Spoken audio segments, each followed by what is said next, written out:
हत्या कर दी गई है क्योंकि उन्होंने आरटीआई एप्लीकेशन डाल के भ्रष्टाचार या अनियमितताएं निकाली है। भोपाल के पास एक्स्ट्रा जुडिशियल किलिंग्स हुई और लोगों ने सवाल पूछे। जब सवाल पूछे तो भ्रष्टाचार मैं देखूं, किसी एक महिला को किसी एक रिमोट एरिया में राशन नहीं मिल रहा, पेंशन नहीं मिल रही है, तो प्रधानमंत्री कैसे देखेंगे? मतलब जो आईटी रूल्स आज आए हैं उसमें अब सेंट्रल गवर्नमेंट तय करेगी कि फेक न्यूज क्या है। आज कौन सी मीडिया रह गई है जो हमारी बात रखती है? सोशल मीडिया पे तो हम अपनी बात रख सकते हैं और अब हमें ये समझना है कि सेंट्रल गवर्नमेंट किसी को नियुक्त करेंगे जो देखेंगे और कहेंगे ये फेक कह रही है कि सही कह रही है, और फेक कह रही है तो इन पे एक्शन लीजिए। तमाम जो हेट का एजेंडा चलाया जा रहा है वो चलाया ही नहीं जा सकता लोकतंत्र में। अगर हम कथनी देखें तो प्रधानमंत्री कहते हैं न खाऊंगा न खाने दूंगा। आप देखिए कि कोई एक गरीब इंसान परिवार, एक गरीब कोई फार्मर जाके लोन लेता है, वो भाग के देखे, और यहाँ पर अरबों खरबों रुपए का लोन लेकर पूंजीपति कई फरार है और लोगों को जानने का हक नहीं है कि उनके क्या नाम है। This is all public money, ये सब लोगों का पैसा है।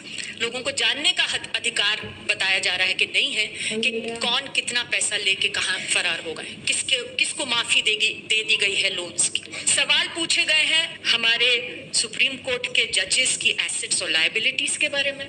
सवाल पूछे गए हैं हमारे मंत्रियों की एजुकेशनल क्वालिफिकेशंस के बारे में। सवाल पूछे गए हैं हमारे देश में जो पार्टियां हैं उनके पास पैसा कहां से आता है और वो कैसे पैसा खर्च करती हैं, उसके बारे में सवाल पूछे गए हैं। फाइनली मैं वोटर हूं, अगर मैं किसी एक पॉलिटिकल पार्टी को जाके वोट करती हूं, मुझे जानकारी होनी चाहिए कि वो पार्टी किसके लिए काम करेगी, और मैं जानती हूं कि जो उनको पैसे देंगे वो उन्हीं के लिए काम करेंगे। तो मेरी जो पॉलिटिकल पार्टीज खड़ी है सामने, वो कहां से पैसा ले रही हैं। इलेक्टोरल बॉन्ड्स आप लाते हैं तो मुझे अधिकार है और मैं जानना चाहती हूं कि इलेक्टोरल बॉन्ड्स कितना और कहां से किसी पार्टी के पास आया और उन्होंने कैसे खर्च किया वो पैसा।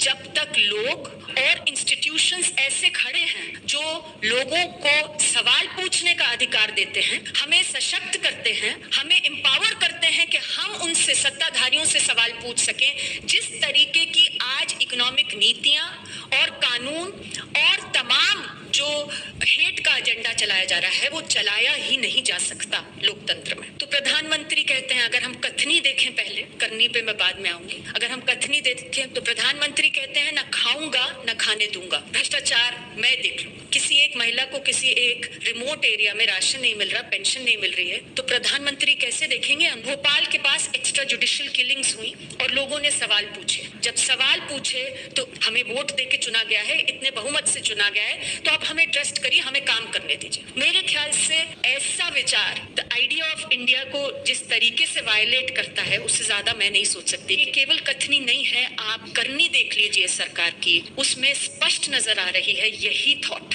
3 तरीके के प्रहार हैं हमारे देश में आज। ये जो सवाल पूछना और जवाब मांगने का जो सिलसिला है और अधिकार है हमारा, उसके ऊपर पहली चीज, जो सवाल पूछता है उसी पर प्रहार हो। हमारे देश में 90 से ज्यादा लोग हैं जिनकी हत्या कर दी गई है क्योंकि उन्होंने आरटीआई एप्लीकेशन डाल के भ्रष्टाचार या अनियमितताएं निकाली है। वो पहले भी होता आया, हो रहा है, पर उसी कारण एक विसल ब्लोअर प्रोटेक्शन कानून की मांग की गई उन्हीं लोगों से जो सूचना के अधिकार की मांग करते हैं और इस्तेमाल करते हैं। और आप में से कई लोग जानते भी नहीं होंगे कि 2014 में जब लोकपाल बिल पास हुआ, साथ ही में विसल ब्लोअर प्रोटेक्शन बिल भी पास हुआ। इसीलिए हुआ कि जो लोग सवाल करते हैं, अनियमितताओं को, भ्रष्टाचार को, ह्यूमन राइट्स वायलेशंस को उजागर करते हैं, उनकी प्रोटेक्शन हो सके। 2014 से आज तक उस कानून को ऑपरेशनलाइज नहीं किया गया। हत्याएं चल रही हैं, अटैक्स चल रहे हैं, लगातार चल रहे हैं, लेकिन वो कानून ऑपरेशनलाइज नहीं हो रहा। जंतर मंतर जहां पे जगह नहीं होती थी लोगों को बैठने की, मतलब बजट सेशन में हम याद कर रहे थे कि इतने बज रहे होते थे लाउड स्पीकर्स के हम सब एक दूसरे को रिक्वेस्ट करते थे कि थोड़ी देर हमें चलाने दीजिए, फिर आप ऑन कर लीजिएगा। और आज सन्नाटा है। एक जो सवाल पूछ रहे हैं वो सब जान रहे हैं कि हम आज सवाल पूछ रहे हैं, कल हमें एंटी नेशनल भी बोला जाएगा, हमें सेडिशियस भी बोला जाएगा, हमारे ऊपर मुकदमे भी होंगे, ईडी के रेड्स भी होंगे, सीबीआई के भी अजीब अजीब हर रोज नए नए केसेस होंगे, और साथ ही में हमें यूएपीए जैसे कानूनों में अंदर भी बंद किया जाए। ऐसे संस्थाएं जिनसे हमें मालूम है कि अगर हमारे अधिकारों का हनन हो रहा है, उनका काम है कि वो हमारे अधिकारों को बचाएं। ऐसी तमाम संस्थाओं के ऊपर अटैक है। और क्योंकि मैं पारदर्शिता के से और जवाबदेही से लिमिटेड बातें कर रही हूँ, तो जुडिशरी की मैं बात अभी नहीं करूंगी। आप इंफॉर्मेशन कमीशन देख लीजिए, जितनी बार वैकेंसीज आ रही हैं, रूटीन वैकेंसीज हैं सेंट्रल इंफॉर्मेशन कमीशन में, लेकिन किसी की नियुक्ति नहीं होती। इंतजार होता है कि लोग जाएं और उच्चतम न्यायालय तक जाएं और फिर हम करेंगे अगर करना होगा तो। और ये किसी एक इंस्टीट्यूशन का हाल नहीं है। जितने भी इंस्टीट्यूशंस हैं जिनका काम है सरकार पे निगरानी रखना, उसकी सत्ता जो हमारे संविधान में जिसकी कल्पना की गई है वो उसके बियॉन्ड ना जा सके, उनका हाल नहीं है। जितने भी इंस्टीट्यूशंस हैं जिनका काम है सरकार पे निगरानी रखना, उसकी सत्ता जो हमारे संविधान में जिसकी कल्पना की गई है वो उसके बियॉन्ड ना जा सके, उसको उसमें सीमित रखना दायरे में, उन सबको तहस नहस किया जा रहा है।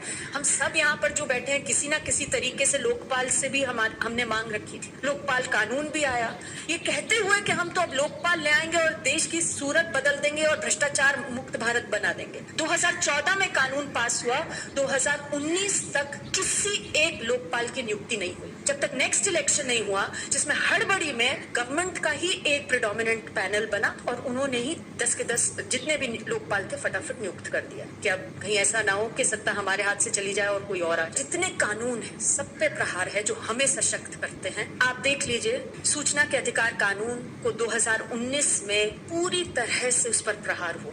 कानून में लिखा है कि जो इंफॉर्मेशन कमीशन है उन्हें अपना काम सशक्त रूप से, स्वतंत्र रूप से करना होगा, क्योंकि उनका काम है। अगर मेरे वायलेशन हो रही है सूचना के अधिकार की, तो मैं जाके इंफॉर्मेशन कमीशन में कहूंगी। आप देखिए तमाम ऑर्डर्स है, हम आलोचना भी करते हैं कमीशन की, पर तमाम अच्छे ऑर्डर्स भी हैं जहां कमीशन ने कहा, सेंट्रल इंफॉर्मेशन कमीशन ने कहा कि आप पॉलिटिकल पार्टीज जो हैं 6 देश में नेशनल पॉलिटिकल पार्टीज, वो सब आरटीआई के दायरे में आएंगी। आप सब लोगों को बताएंगे आपके पास कितना पैसा आता है, आप किस कैंडिडेट को खड़ा करते हैं, तमाम सूचना देंगे। सेंट्रल इंफॉर्मेशन कमीशन ने ही कहा कि आप डिग्री की इंफॉर्मेशन देंगे, तो सीधा प्रहार सेंट्रल इंफॉर्मेशन कमीशन पे ही हुआ। जो अमेंडमेंट आई उसमें कानून में लिखा था सरकार को नहीं तय करना था कि कितने दिन तक कोई इंफॉर्मेशन कमिश्नर बन सकते हैं, उनकी क्या पगार होगी, उनकी क्या पेंशन होगी, ये सरकार नहीं तय करेगी। क्योंकि अगर सरकार इतनी ताकत रखेगी तो हम उन लोगों से कैसे अपेक्षा कर सकते हैं। जरूर हम फिर भी करेंगे। और अब जो इंफॉर्मेशन लॉ के अंदर जो चेंजेस आए हैं उसमें अगर आप सेंट्रल इंफॉर्मेशन कमीशन में बैठे हो या किसी स्टेट इंफॉर्मेशन कमीशन में बैठे हो,